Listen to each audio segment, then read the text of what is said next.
नमस्कार, India news Uttar Pradesh Uttarakhand पर आपका स्वागत है। मैं हूं आपके साथ हेमंत कुमार और आप देख रहे हैं उत्तर प्रदेश विशेष। तो चलिए शुरुआत करते हैं। योगी सरकार जहां कोरोना से जंग जीतने के लिए पूरी कोशिश कर रही है, तो वहीं अफसर सरकार की छवि को धूमिल करने में लगे हैं। लखनऊ में कोरोना किट की खरीद में जमकर धांधली हुई। 2800 रुपए की किट को करीब दोगुने दाम पर खरीदा गया। रिपोर्ट देखिए।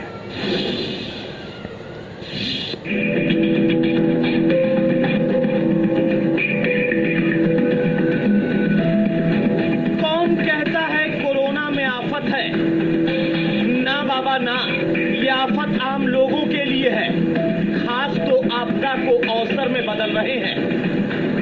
योगी सरकार के किए पर सूबे के अफसरान पानी फेर रहे हैं।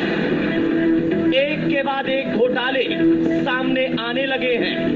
परत दर परत पोल खुलती जा रही है। कोरोना से जंग जीतने के लिए की गई तैयारियों पर ऐसा घोटाला हुआ कि सरकार सन्न रह गई। दरअसल घोटाला क्या है, पहले ये सुनिए। कोरोना से लड़ने के लिए सरकार ने थर्मल स्कैनर और पल्स ऑक्सीमीटर को खरीद के लिए 2800 रुपए तय किए, लेकिन अफसर 2 कदम आगे निकल कीमत 4756 रुपए में खरीद की। हमारे संवाददाता इसकी पड़ताल करने राजधानी लखनऊ के निगोहा क्षेत्र पहुंचे। एएनएम और आशा बहुओं से बात की तो पूरे घोटाले का काला चिट्ठा खुल गया। आखिर गांव किस तरह से पल्स ऑक्सीमीटर और जो अगर हम थर्मल स्कैनर की बात करें तो किस तरह से मुहैया हो रहा है, ये जानने के लिए हम निगोहा पहुंचे हैं। ये निगोहा का प्राथमिक स्वास्थ्य केंद्र है। यहाँ पर हमारे साथ यहाँ की जो एएनएम है वो मौजूद है, उनसे बात करते हैं। मैम, आपके एरिया में कितनी आबादी होगी है? मेरे में है 4000 करीब 4200 के करीब आबादी है और 3 ग्राम सभा है। क्या सुनना है? रिंकी श्रीवास्तव, मस्तीपुर। रिंकी जी, ये बताइए कि जिस तरह से कोरोना काल चल रहा है, ऐसे में सभी का थर्मल स्कैनर और पल्स ऑक्सीमीटर से इनकी रीडिंग लेने की बात की गई थी घर घर जाकर के, तो यहाँ पर लगभग कितने लोगों को ऐसा दिया गया है, कैसे चल रहा है? मेरे क्या 3 ग्राम सभा है, तो तीनों आशाओं को मिला हुआ है।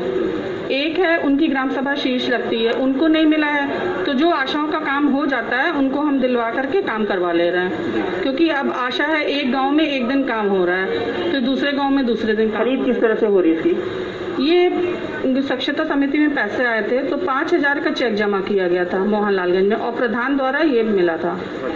क्या इसका कोई बिल मिला आप लोगों को अभी तक? नहीं, अभी तो कोई बिल इशू नहीं हुआ। पल्स ऑक्सीमीटर जो कि लगभग 5000 की कीमत पर पल्स ऑक्सीमीटर और थर्मल स्कैनर खरीदा गया, आखिर उसकी क्या कंडीशन है, क्या हालात हैं, वो जानने के लिए हम निगोहा की एक एएनएम है यहाँ पर, उनसे बात करते हैं। मैम, क्या नाम है? अंजुलता। अंजू जी, बताइए कि क्या कंडीशन है आपके यहाँ जो पल्स ऑक्सीमीटर या स्कैनर जो है, किस तरह से काम करते हैं? वो इस समय खराब चल रहा है। पल्स ऑक्सीमीटर नहीं, थर्मल स्कैनर। थर्मल स्कैनर जी। कितना दिन हुआ लाए गया क्या? लगभग 2 महीने 3 महीने? हाँ, 2-3 महीने हो गए। 3 महीने में खराब हो गया। कितना अभी ऐसे कैसे आप लोग टेम्परेचर वगैरह कैसे ले रहे हैं, क्या कर रहे हैं आप? टेम्परेचर नहीं हो रहा है, बाकी सारी चीज़ें हो रही हैं, जो भी है बताया जा रहा है लोगों को, और जो दिक्कतें हैं उसको बताया, नोट किया जा रहा है, रिपोर्टिंग की जा रही है। बाकी थर्मल स्कैनर खराब है जी। इसकी आपने आगे शिकायत की तो क्या बताएंगे?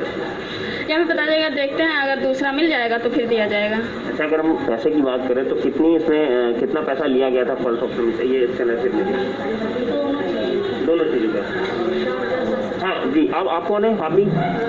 आप एएनएम है, क्या नाम है आपका? शशि जी, बताइए कितना पैसा लिया गया था दोनों का? 4756 रुपए की चेक काट के दी गई थी प्रधान और आशा के माध्यम से। और एक खराब चल रहा है तो उसकी गारंटी वगैरह कुछ नहीं है क्या? गारंटी वगैरह कुछ नहीं है, तो आ गया चला, अब खराब हो गया अपने आप ही, ऑटोमेटिक है।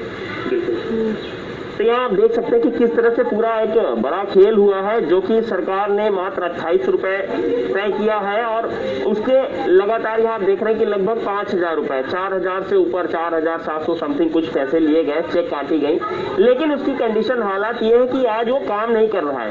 वैसे में देखना होगा कि आखिर ऐसे लोगों पर क्या कार्रवाई की जाती है। घोटाले का खेल अभी खत्म नहीं हुआ, सुनते जाइए। थर्मल स्कैनर को किराए पर चलाया जा रहा था। हमारे संवाददाता ने जब आशा बहू से पूछा कि मैडम हकीकत बताइए, मामला है क्या पूरा, तो मैडम ने कहा कि पहले 100 रुपए रोजाना के हिसाब से मांगा गया था, लेकिन फिर नहीं लिया गया। कैमरे के सामने आशा बहू भी बोलने से हिचकिचा रही थी, लेकिन जितना बताया गया वो कुछ कम नहीं था। पहले आशा बहू ने क्या कहा सुनिए, फिर थर्मल स्कैनर की हकीकत और बताते हैं। लखनऊ का पूरा ग्रामीण एरिया है, उनसे बात करते हैं। क्या नाम है आपका? गायत्री। आप कहाँ की आता हूँ? उदयपुर गाँव की। अच्छा, इधर जो पल्स ऑक्सीमीटर और थर्मल स्कैनर जो सरकार ने सब आशाओं को दिया कि आप हर जगह जाके जांच करें, ऐसे में आपको मिला हो? जी नहीं। तो कैसे आपने किया पूरा? हम लेकर ये सहारा से लिए थे, दीदी ने दिलवाया था, एनम दीदी ने। अच्छा, तो किराएदार से दिलवाया था? हाँ, किराया नहीं, अब उन्होंने मना कर दिया कि पैसा मत दो, व्यवहार में दे दिया था। क्या बोल के आपने लिया था उनसे? उन्होंने क्या बोल के दिया था? एनम ने हमको दिलवाया था।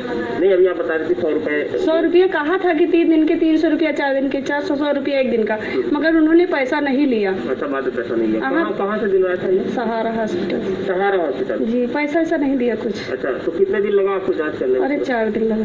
4 दिन में कितने लोग हैं आपके यहाँ गाँव? अरे होंगे 230 250 घर से कम। तो आपने मतलब दूसरे से ले करके पूरा जांच किया, आपको नहीं मिला? जी नहीं। अब कैसे कर रही हैं? अभी तो नहीं किया है, जब से मिला है तो तब से 2 बार किया, तब से नहीं। 2 बार किया, अब इधर नहीं कोई। इसको लेकर के आपने अपने जो CSC या PSC बनी हुई है, वहाँ पर कुछ आपने इसकी जानकारी दी? जानकारी का वो सेक्रेटरी पूछ रहे थे, प्रधान भी पूछ रहे थे, तो सेक्रेटरी कह रहे थे कि आप खरीदो, सब स्वच्छता समिति वाला जो पैसा है उससे निकाल कर खरीदो, मगर जब पैसा मिला नहीं तो हम कहाँ से खरीदे? स्वच्छता समिति में पैसा नहीं आया? नहीं आया था 5000, मगर उससे कुर्सी मेज और सब सामान ली, खरीदी, दोबारा आया नहीं। जब आएगा तो हम खरीदेंगे। कौन से ग्राम पंचायत की बात है ये? वहाँ उदयपुर भाग जी। बिल्कुल। तो यार देखा आपने कि किस तरह से ये पूरा, अगर हम बात करें तो थर्मल स्कैनर और पल्स ऑक्सीमीटर को लेकर के किस तरह से खेल चल रहा है। कहीं पे लिया गया तो ऊंचे दामों पे लिया गया, कहीं आज तक लिया ही नहीं गया, किराए पर लेकर के काम चलाया जा रहा। जैसे कि अभी एक उदयपुर गाँव की एक जो आशा थी, उन्होंने बताया कि किस तरह से किराए पर लेकर के उन्होंने कैसे काम चला, लेकिन अब मौजूदा समय में उनके पास पल्स ऑक्सीमीटर और थर्मल स्कैनर नहीं है। तो ऐसे में देखना होगा कि आखिर हम कोरोना की जंग कैसे जीत पाएंगे, ये एक बड़ा सवाल उठता है।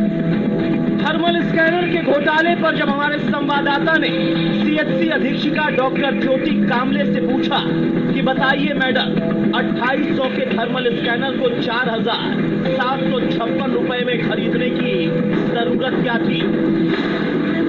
जब सरकार ने 2800 रुपए कीमत तय की थी तो मैडम का जवाब सुनिए। मैडम ने कहा कि जान बचाना प्राथमिकता है, ना कि कितने में सामान खरीदा जा रहा है वो मायने रखता है। वेंडर लेकर के नहीं आया है, मैंने पेमेंट नहीं निकाला, जब वो लाएंगे तभी हमको पता चलेगा। उस समय तो फर्स्ट एंड ऑल यही होता है कि हमें किसी तरह से ट्रीटमेंट करना है, हम पैसे पे नहीं जाते हैं, हम देखते हैं कि मरीज की जान बचा सके। तो हमें जिस समय जैसी चीज़ मिलती है उस समय तो हमें तो तुरंत का तुरंत लेना पड़ता है। अब वेंडर अगर हमें अधिक दे रहा है तो ये जवाबदेही उसकी होगी, हमने तो अगले को बचाने के लिए लिया, वो पैसा क्यों हमसे अधिक ले? सही कहा मैडम, जान बचाना जरूरी है, लेकिन आपदा को अवसर में बदलना ये तो सही नहीं है। अफसरों ने आपदा को अवसर में बदला है। 2800 के थर्मल स्कैनर को 4756 रुपए में खरीदा, वो भी खराब। फिर बड़ा सवाल कि सरकार की छवि को धूमिल करने वाले घोटालेबाज अफसरों पर कार्रवाई कब होगी? लखनऊ से जय शुक्ला की रिपोर्ट।